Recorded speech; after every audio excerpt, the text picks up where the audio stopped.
இப்போ 10 நாளைக்கு அப்புறம் நம்ம என்ன பண்ணலாம் அப்படின்னா, இப்போ வீட்டிலையே வந்து சில குழம்பு வைக்கிறதுக்குன்னு சில பொடிகளை வந்து நம்ம ரெடி பண்ணிக்கலாம்.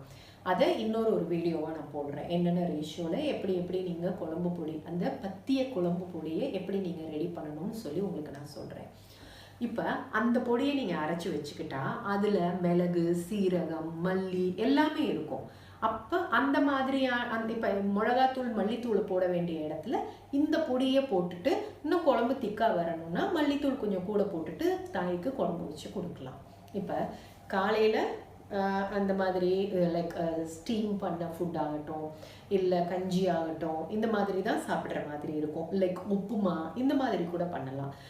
உடைச்ச கோதுமையில் பண்ணுற உப்புமாக்கள், மில்லட்ஸில் பண்ணுற உப்புமாக்கள். ஏன்னா காலை உணவு ரொம்ப முக்கியம். அந்த மாதிரி கொடுக்கணும்.